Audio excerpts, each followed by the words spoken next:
This is Russ. Yeah, I'm back out on the road again. What am I riding today? It's the Himiway D7. The modified Himiway D7. Yeah, what did I do to this bike? I modified this thing. I changed out the handlebar stem. Yeah, the handlebar stem. This is not the first time I've done this. I've done this to other bikes as well. I raised the handlebar stem. I bought an adjustable handlebar stem, and it's basically the same one that I put on the Himiway Zebra to bring the handlebar height higher, so I don't have to lean over as much. So I figured I'd take the bike out, give it a try, see how it works. Yeah, it raises it up a couple of inches. It's not, I mean, it's not drastically high, but I think it's enough to feel a little bit better. You're a little more upright.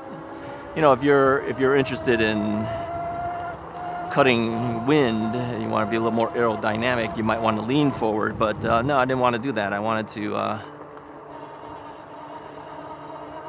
to be a little more upright. So, yeah, I'll show you a picture of it. Oh, other Himiway news that you might want to know too. Himiway announced that they have two new bikes coming. Yeah, it's one called the A3 and one called the B3. The B3 is going to be their first folding bike. Yeah, that'll be exciting, huh? For those who want a folding bike.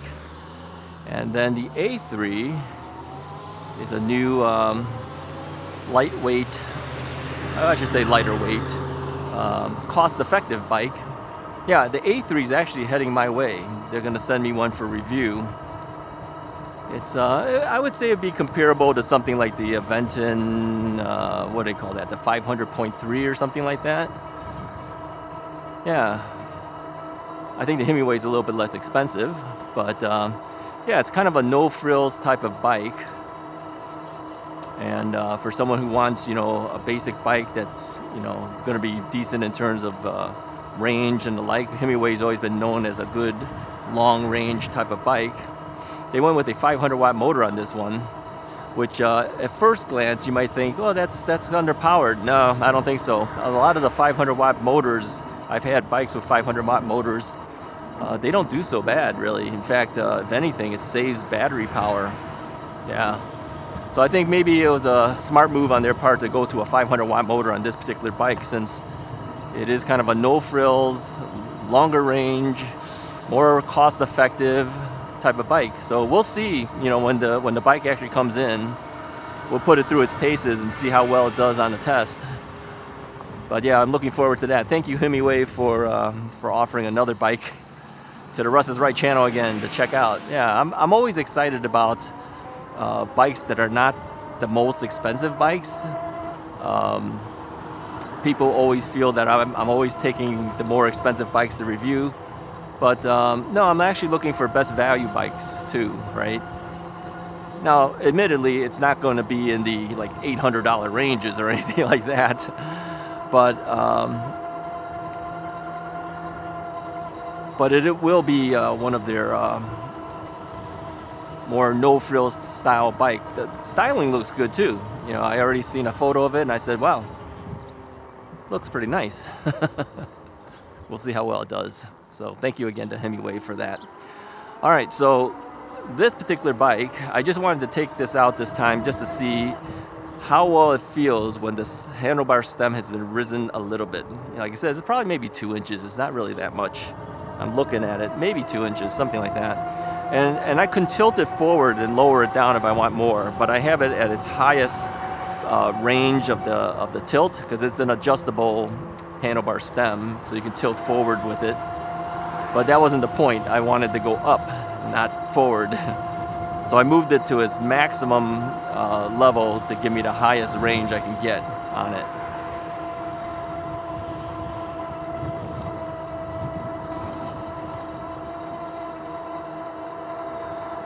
So people have asked me recently about my thoughts on this on this particular D7 bike. Well, a lot of people are calling it a Cobra / D7 because you can buy the Cobra version still. I feel you should just go ahead and do the D7. That's my feeling on it. I never had the Cobra, but knowing that the D7 has a better motor and it's got a little bit more upgrades of this and that, it's just a little bit more refined. You might as well go ahead and get the better one. I mean, you're gonna spend that kind of money, you might as well get a good one, right? That's how I see it.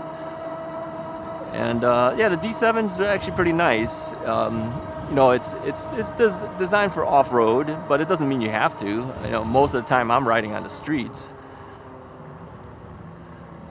We're gonna go on the street again right here. Let's do it.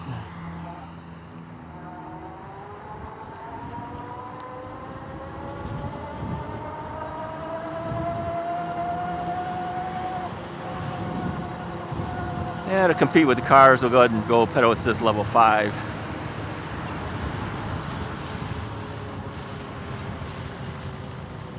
Yeah, we've taken this road. Actually, we've taken this road more often with this bike than any of the other bikes. I don't think I've ever taken the other bikes on this road.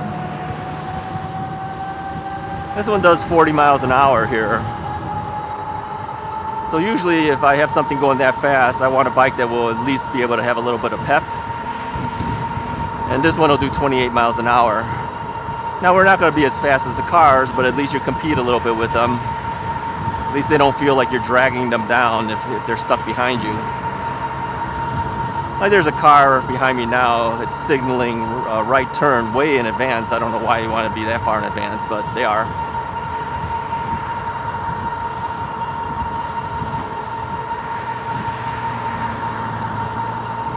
And we're doing, what is it, 27 miles an hour? Something like that on average. Yeah, it's pretty fast. People are still passing me. I mean, I'm looking in my side view mirror. I can see them. They see me, they move over. It's okay. I'd rather they move over. I don't want them on my tail.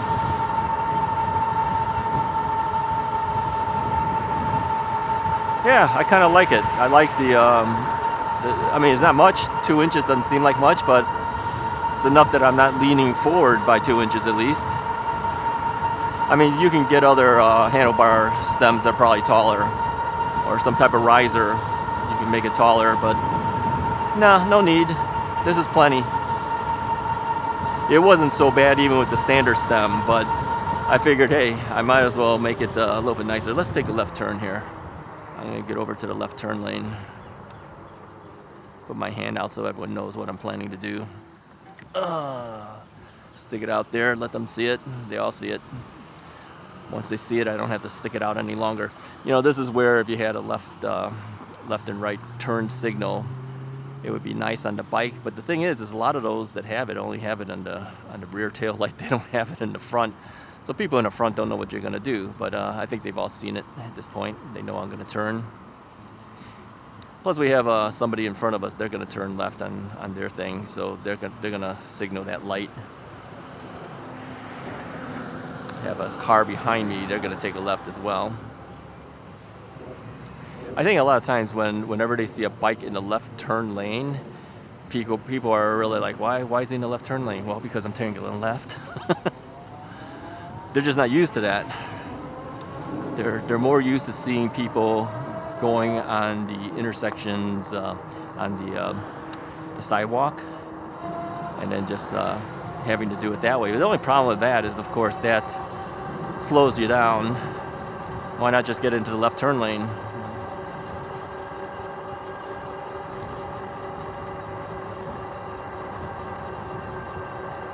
Speed limit here is 25 miles an hour. We're doing about 23, so we're within legal limit.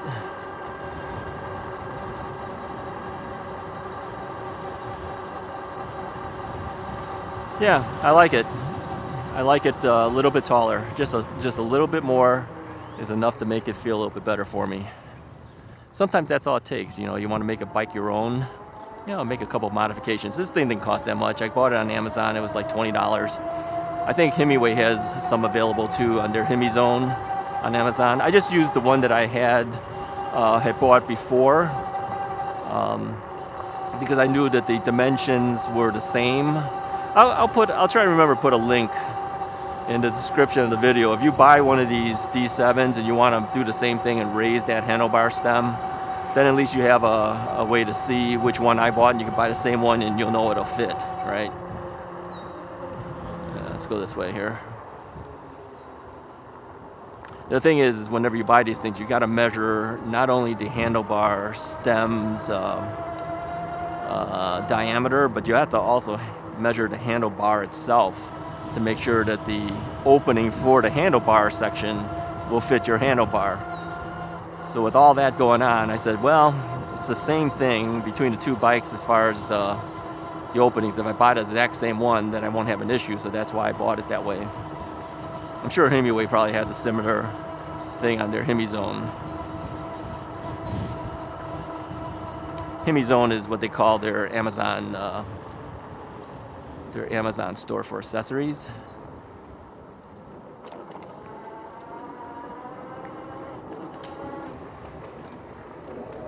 All right, let's see. Let's go up here.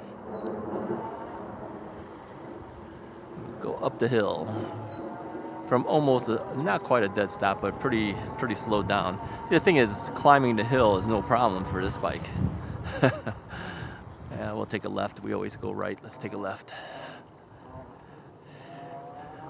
All right. I was throttling. That's why you hear it kind of jerk a little bit, because sometimes when you're throttling, if you go too hard, you might go past it and you end up on the grass. I didn't want to do that, so I just kind of slowly throttle a little. Makes it jerk a little bit. Let's go ahead and pedal. I still have, what do I have on here? I have the original Himiway saddle and seat post on here. They seem to be perfectly fine. I don't have an issue with that. I even have the original Himiway bell on here. All right, since this dog is so far loose on the leash, I'm going to take a left and get off of this. Whoa, maybe I shouldn't have, but hey, no problem for this bike. Other bikes you would kind of like, yeah, do you want to go through that? But hey, you got big thick tires. These are 4.5 inch fat tires, 26 inch 4.5 inch fat tires, so yeah, no problem, you can handle it. Let's stop here. Yeah, make sure the cars get through. Don't want to get hit by a car. That would be the worst thing that could happen to you. Which way should we go? Well, we'll take a right. We'll take a right like we usually do. Says share the road with the bicycles. Yeah, they usually do. They know that bikes are on this road.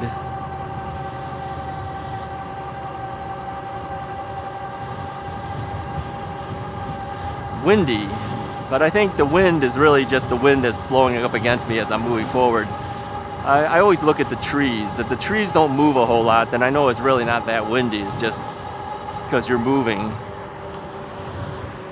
If the trees have a lot of movement, then you know it's pretty windy. Yesterday was really windy. Today, not so much. Temperature out here is about 67 degrees today. So I have my long sleeve UV rated shirt on, along with a yellow safety vest. Got long pants on this time. Yeah, it's a little too chilly to be in shorts. I got my bike gloves. I always have the bike gloves on because in case you ever fall off of it, you tend to put your arms out. I don't want to skin the palms of my hands up. So I use the gloves usually have a little padding. It doesn't do that much, but it does protect you at least. Protects you from road rash if you stuck your arm out, stuck your hand out. Of course, you'll probably break your wrist first. But why have a skinned thing and break your wrist at the same time?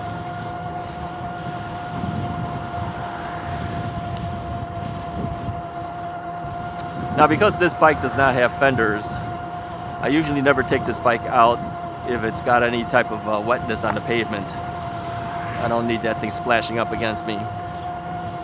In general, I prefer bikes with fenders, but there was no fender option, so you know, my main thing for this bike is I wanted the suspension. I wanted the air suspension in the front and the back. And to get that would be this bike. So I also like their display screen. Some people feel, you know, because it's a monochrome display screen, it's not as nice. I don't really care. I personally don't mind a monochrome display screen, because a lot of times those color display screens kind of hard to see in the sun anyway. And these are so big, the numbers and everything, you can see everything that goes on this thing. So I think it's a good display screen. All right, we have a light, but we have people in front of us. We got cars in front. They will trigger a light for us if they go forward. If they take a right turn, sometimes they don't stay there long enough and it doesn't trigger. Like this guy, he's gonna roll right through it, so it may not trigger, but the car behind him might be able to do it. Doesn't look like he's taking the right. He's probably gonna go straight or take a left. So he'll trigger it for us. That's good. Yeah, I don't think we have the metal needed to get these things to sense. You know, it's magnetic sensors. You can kind of see it. Let me move the thing there. Can you guys see those stripes, kind of like cutouts? That's where the sensors are. And you know, these are aluminum. Aluminum's not magnetic, so it's not going to trigger it. You know, I've heard where he says, oh, you should lay your bike down, get it closer to the sensor, it'll trigger it. It's never worked for me. I don't recall aluminum ever being magnetic. So usually at intersections like that, if I don't see any cars, I'll go up and I'll push the walk button, the intersection walk button. That's really the best way to do it. It's kind of a hassle, but it's better than sitting there. I've sat at the stoplights for a long time before. We have a thing in Illinois that if you wait more than 2 minutes, you can just go past the red light. It's allowed by our state law. So I've done that a couple of times, but very rarely. I think it was really designed for bikes. They kind of know that's going to happen to a bike rider. But I really do wish that they have the law where we could just treat stop signs like yield signs. They don't. I still treat it that way. People still comment about it, but you know, you got to do what you got to do. And I have cops watching me do that before. They don't seem to mind. I think most of the cops around here kind of know that I try my best to be safe. And like the other cop told me, he says, you know, if you slow down, I saw that you're looking around, there's nobody around. He says, why shouldn't you be able to go through a little bit easier? Because really, when you stop and you hop off the bike, I've mentioned so many times in the past, that's when you usually fall. You know, bikes don't usually fall when they're moving forward. They usually fall when they're stopped. So yeah, he understands because he was a motorcycle cop. But motorcycles are lowered to the ground, as you know. I'm way up there, especially since I like full leg extension. I'm way up there. All right, let's pedal a little bit. This is a torque sensor bike. And so depending on how hard you pedal, you go faster based on how hard you pedal. But again, I don't pedal that hard because my legs aren't really that strong. So I don't usually work that hard. Then I get tired out. And then I throttle again. It's just the way I always have done it.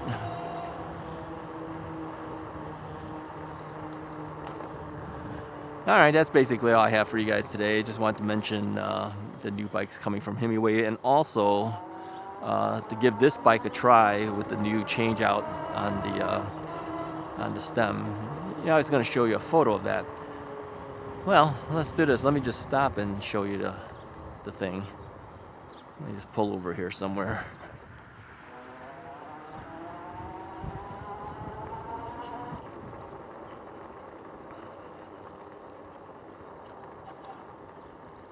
Alright, let's just pull over here real quick. I always lean the bike a little bit to get off of it because it's kind of hard to. I don't know, can you guys see this? So this is the extra height I got. I'm thinking that's what, 2 inches? Not much, but this thing could lean forward if you wanted it to. It looks like on this side here. Yeah, it just gives you a little extra height. It's not that much, but even just that little bit is enough to make it feel a little better. Yeah, and getting on and off the bike, I tend to lean the bike a little bit. Lean the bike to one side, then throw my leg over the top.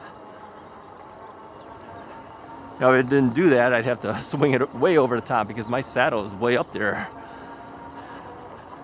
So, anyway, if you like this video, go ahead and hit the like button. Hit the subscribe button if you haven't already done so. Take a look at the Himiway bikes. Use my affiliate link in the description of the video to get there. And yeah, look forward to the A3 review when that finally comes out and they send me one. We'll give it a try and see how it works. All right, I'll talk to you guys next time.